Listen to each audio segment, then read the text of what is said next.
करें प्रभु जी मिले, पाप करें सुख हो, पाप करे मुक्ति मिले, सो पाप करो सबको करो। महाराज क्या उल्टा सीधा सिखा रहे हो? पाप करें कहीं प्रभु जी मिलते हैं। अरे भाई उल्टा समझ रहे हो, उसी को थोड़ा ठीक से समझो। कैसे? अब पाप में जो पहला वाला पा है उसको थोड़ा डिस्टेंस पे दूर रख दो तो फिर बोलो, समझ आ जाएगा। क्या? पाप पकड़े प्रभु जी मिले, पाप पकड़े सुख होए, पाप पकड़े मुक्ति मिले, सो पाप करो सब। चरण पकड़े प्रभु जी मिले, चरण पकड़े सुख होए, चरण पकड़े मुक्ति मिले, सो चरण पकड़ो। एक उद्धार का ये भी उपाय है। तो उद्धार कौन कौन चाहता अपना अपना? हाँ ठीक है, हाथ नीचे करो। रेलगाड़ी के नीचे दबने से उद्धार नहीं होगा। तीसरा उद्धार का रास्ता है। पूछो क्या? दो तो बता दिए, तीसरा सुनो। उद्धार का तीसरा उपाय है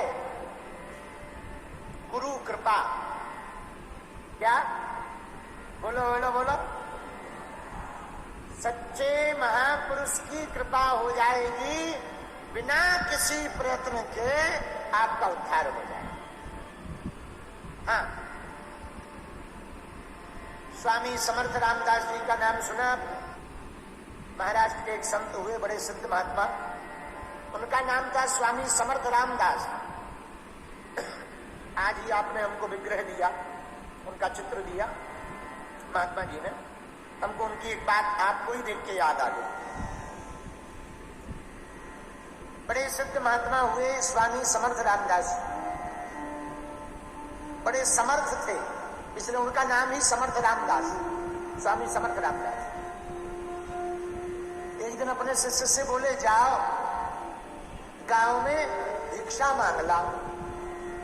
वो बेचारा गया भिक्षा मांग। तो गांव का एक बड़ा तांत्रिक योगी था, अघोरी। उसके पास तंत्र विद्या थी। तो बाहर से आवाज लगाई स्वामी समर्थ रामदास के शिष्य ने, भिक्षाम देही, भिक्षाम देही, भिक्षाम देही। उस तांत्रिक के घर पे कोई जाता ही नहीं था। दूर दूर तक उसके बारे में सबको पता था, और वो जो कह देता था वो होता था। तो उसने दरवाजा खोला, अघोरी ने, योगी ने, तांत्रिक ने। कौन हो? इन्होंने कहा कि हम स्वामी समर्थ रामदास के शिष्य हैं। गुरु ने कहा कि भिक्षा मांग लाओ, इस गांव में हम भिक्षा मांगने आए हैं। आप तो कोई महात्मा लग रहे हैं, हमको भिक्षा दे दीजिए। कौन से गुरु ने कहा? तो बेचारे शिष्य ने अपने गुरु का नाम बता दिया और बड़े गर्व से बताया, हमारे गुरु समर्थ हैं, परम समर्थ हैं, हम उनके चेला हैं, इसलिए उनको स्वामी समर्थ रामदास कहा जाता है। अच्छा, इतना गुरु के ऊपर घमंड है। उसको गुस्सा आ गई, वो बड़ा अहंकारी था, अभिमानी। इतना गुरु पर अभिमान है। क्या? हम देखते हैं तेरा गुरु कितना सामर्थ्य है, कितना समर्थ है, कितना बलवान है। 24 घंटे के अंदर तेरी मृत्यु हो जाएगी, तेरे गुरु में हिम्मत हो तो बचा ले। क्या? यही भिक्षा में दिया। बेचारा शिष्य गया तो था भिक्षा लेने, मौत लेके आ गया। भागा गुरु जी के पास गया, रोने लगा। क्या हुआ क्या हुआ? गुरु जी ने पूछा। अरे बोले क्या नहीं हुआ, निपट गए। क्या निपट गए? बोले भिक्षा लेने गए थे, मौत दे दी। अमुक अमुक गांव में अमुक अमुक अघोरी रहता है, उसकी बात कभी कटी नहीं। गांव वालों ने बताया, उसने कभी भी उसकी बात जो निकल गई वो मर जाता है। उसने कहा मर जाए, आप कृपा करो, आप दया करो गुरुदेव। गुरु जी ने कहा फिजूली की बातों में नहीं पड़ते, चलो चुप हो जाओ। एक काम करो, रो मत, वही 24 घंटा में नहीं मरोगे, दोबारा फिर से उसके घर पे ही भिक्षा मांगने जाओगे, पर एक शर्त हमारी है। क्या? आदेश करो गुरुजी। 24 घंटा तुम्हें हमारे चरण नहीं छोड़ना, चाहे जो हो जाए, जो आज्ञा। रात हुई, रात के लगभग 2 पहर व्यतीत हुए। वो शिष्य देखता है गुरुजी सो गए, चरण दबाने लगा। चरण दबाते दबाते द्वार पर एक सुंदर स्त्री आई, बड़ी सुंदर, उसी अघोरी ने भेजी थी, योगिनी, नख सिक तक 16 श्रृंगार किए। आई, इशारा करे, आजा, आ, मैं तुझे धनवान बनाऊंगी, मैं तुझे माला माल कर दूंगी, मैं तेरे साथ विवाह करूंगी। मुझसे जो विवाह करेगा वो अमर हो जाता है। इसे एक पल तो ललक आई, लालच, फिर याद आई कि गुरु ने कहा था चरण नहीं छोड़ना पड़ेगा, कहीं मैं चरण छोड़ूं दिक्कत ना हो जाए। तो बेचारा उधर भी मन इधर भी मन, फिर चरण दबाते ही रहा। कुछ देर बाद वो भाग गई, फिर डरावना प्रेत आया, उसने चरण जोर से पकड़ लिए और प्रेत बाहर तो खड़ा है, अंदर न आए। अब वो बुलाए, आओ। इसने भी गुरु के चरणों का प्रताप देखा तो समझ गया ये वही तांत्रिक है। उधर वो तांत्रिक अघोरी बैठ गया पूजा में, अपने प्रेतों को बुलाते कि जाओ स्वामी समर्थ के चेले को मार करके आओ। अब वो प्रेत बाहर खड़ा, बुलाए, आ। इसने भी चरण पकड़ के कहा तुझ में हिम्मत हो तू आ जा, आ, तू भी आ। वो प्रेत बोला मैं वहां नहीं आ सकता हूं। इसने भी कहा मैं भी वहां नहीं आ सकता, मुझे पता है चाल। फिर क्या, वो भी गया। एक सांप आया, पर सांप अंदर आ गया, क्योंकि रात्रि का 3रा प्रहर उस अघोरी तांत्रिक ने जो सबसे खतरनाक उसके पास विद्या थी, जिन्नादीय विद्या, उसको छोड़ दिया। अब तो मार करके ही आना, लौट के नहीं आना। मांस, रक्त, मदिरा, इसका भोजन दिया तांत्रिक ने प्रेत को। अब प्रेत नाग बन के आया, सांप अंदर आ गया। सर्प ने काट लिया इसको और सर्प भाग गया। तो ये चिल्लाया गुरुदेव गुरुदेव, सर्प ने काट लिया काट लिया। गुरुजी जागे, उन्होंने हाथ में कपड़ा बांधा, लिटा दिया। तो यहीं लेट, कोई दिक्कत नहीं, कुछ नहीं होना है। जब सुबह हुई देखा इसका हाथ एकदम सही है। गुरुजी का हाथ जरूर नीला पड़ गया, पर गुरुजी भी मुस्कुराते हुए बैठे हैं। गांव के लोग देखने आए, वो बचा कि नहीं बचा, और ये गुरु सेवा कर रहा था। गांव वाले चरणों में गिर गए। आज तक उस तांत्रिक से कोई नहीं बच पाया, पर सच में तुम्हारे गुरुजी बहुत सामर्थ्यवान हैं, बहुत समर्थ हैं, बहुत समर्थ। तब उस शिष्य ने एक बात कही जो हमारे तुम्हारे काम की, उद्धार की। ये 3रा मार्ग है क्या? जो शिष्य अपने गुरु के चरणों को पकड़ लेता है सदा के लिए भरोसे के साथ, दुनिया की कोई भी शक्ति तुम्हारे पीछे पड़ जाए पर बाल बांका नहीं कर सकती।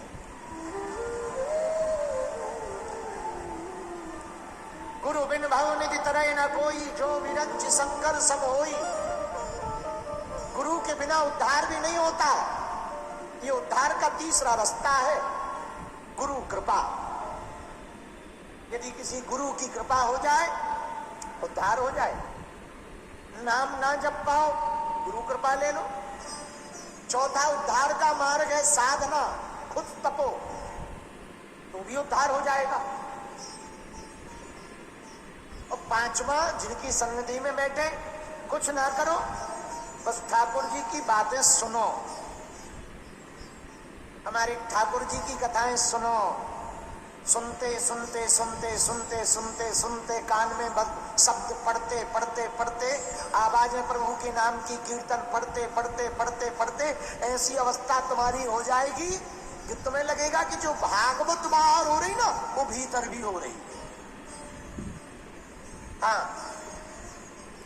पागलो, एक बात याद रखना, कथा में बैठना बड़ी बात नहीं है, कथा तुम्हारे दिल में बैठ जाए ये बहुत बड़ी बात है। हाँ, भक्ति महारानी अपने दोनों पुत्रों को लेकर प्रकट हुई। आगे गोकर्णोपाख्यान गाया गया, धुंधकारी का उद्धार हुआ भागवत जी की महिमा से। गोकर्णो पंडितो ज्ञानी धुंधकारिश्चा महाखला, भागवत जी के महात्म्य के कारण गोकर्ण का धुंधकारी का कल्याण हुआ। गोकर्ण जी ने भी भागवत गाई, इसकी चर्चा स्पर्श अभी कर लेते हैं, शेष चर्चा हम कल करेंगे। आज क्योंकि पहला दिन है, कल इसके आगे की चर्चा का संवाद उठाएंगे। एक सूचना विशेष है, कल से रोज सुबह 7 बजे से 9 बजे तक दिव्य दरबार लगाया जाएगा। वो यहीं लगाया जाएगा रोज, गुरु पूर्णिमा का दिन छोड़कर। बाकी दिन रोज 7 बजे से 9 बजे तक दरबार, फिर हमको 11 बजे से दीक्षा देने बैठना है, 3 बजे तक दीक्षा देंगे, फिर शाम को 4 बजे से, आज भी हम लगभग 800 लोगों को गुरु दीक्षा देकर आए। हाँ, सुबह 10 बजे आ गए थे, दीक्षा दी, सबको एक एक करके मिले और जल्दी जल्दी स्नान किया, जल्दी जल्दी थोड़ा सा प्रसाद पाया, फिर आ गए। सोए, यात्रा में सोए भी नहीं थे, तो लग रहा था कि लेट हो जाएंगे, पर भगवान की कृपा समय पर ही आ गए। तो आज तो हम पूरे विश्राम में जा रहे हैं, आज पूरा आराम करेंगे। कल सुबह जल्दी उठकर इसी पंडाल में सुबह 7 बजे हम आ जाएंगे, तो 7 बजे से 9 बजे दरबार लगाएंगे, फिर आप लोग भोजन पाने चले जाना। और आज तो ठीक है, कल से एक लाल रंग के कपड़े में नारियल लेकर बैठना 7 दिन की कथा सुनने। आज भी लिए हो, आज जो लिए सो ठीक है, कल से लाल रंग का कपड़ा, नारियल और हनुमान चालीसा लेके बैठना। और 7 दिन की कथा कल सुबह 7 से 9 दरबार, जिनकी अर्जी लगेगी सो बढ़िया। और इसके बाद में दोपहर में हम दीक्षा देंगे, आप विश्राम करना, और फिर शाम 4 बजे से 7 बजे तक कथा। और ये क्रम 28 तारीख तक लगातार ऐसे ही चलेगा। तो पूरी भागवत कथा सुनने को कौन कौन तैयार हो गया? हमको तो आज ही लग रहा है कि दोनों पंडाल आज ही भर गए। हमें लग रहा था कि इतने ज्यादा बरसात में लोग नहीं आएंगे, अब तो हमारी चिंता बढ़ गई है। आज ही दोनों पंडाल भर गए, इधर भी पूरे खड़े हैं। अब तो बड़ी चिंता हो गई कि कल क्या होगा, पर कुछ नहीं, थोड़ा और हम व्यवस्था कल प्लान पंडाल की इस तरफ लगवा देंगे, व्यवस्था बढ़वा देंगे, चिंता मत करो। लेकिन एक आज जो गड़बड़ हो जाता, कल सेवादार सुधारे। ये जो लोग खड़े रहते ना, ये भी यदि बैठे ना, बड़ा आनंद आएगा, पीछे वालों को पूरा स्क्रीन पे दिखेगा भी, बड़ा आनंद आएगा। इधर सड़क पे भी लोग, आप लोगों को दिखाई पड़ता है। हाँ, सामने में थोड़ी जगह है, वहां भी थोड़ा पंडाल, छोटा सा प्लेन सामने में भी लगना है, और इधर भी लगाना है। ये वाली कल शटर गिरा देना, ताकि ये वाले लोग उधर खड़े हो, सामने ये वाली शटर कल गिरा देना। तो ना ना ना ना ना ना ना ना, हम तो ऐसे ही करेंगे। ना ना ना ना ना ना ना, हम तो ऐसे ही कर रहे हो। आनंद आ रहा है। हमने भी बहुत, एक बार हमारे यजमान जी श्री ओम जी शर्मा जी, अमेरिका वाले, उनके लिए जोरदार ताली बजा के धन्यवाद दो। उनके कारण, माता जी के कारण ये उत्सव हो रहा, ठाकुर जी की कृपा से। और हम ये भी भगवान से प्रार्थना कर रहे हैं कि इस कथा का फल आपके बेटे को प्राप्त हो, जो शरीर में नहीं, वो जहां है वहां उसको इस भागवत का पुण्य मिले। इन्होंने ना बहुत कष्ट सहा। मां को सबसे बड़ा कष्ट बेटे का होता है। और ये बड़ी सरल है हमारी मैया, हमेशा ला ला ला ला कह करके हमारे प्रति इतना पुत्र भाव, इतना ममत्व, इनको देखकर हमको भी ना बड़ी दया लगती। भगवान भी कितने विचित्र हैं। तो हम कुछ उस भाई, अपने भाई के लिए, वो जो हमारा भाई था उसके लिए हम कुछ कर तो नहीं सकते, पर इतना कर सकते अपने ठाकुर से कि जो भी इस कथा का पुण्य है वो जहां भी है उसको प्राप्त हो, ताकि वो सुखी रहे, दूसरा जल्दी जन्म ले, हो सके तो इन्हीं के घर में आए, ताकि भगवान इस पूरे परिवार पर कृपा बनाए रखें। ऐसी भगवान से हम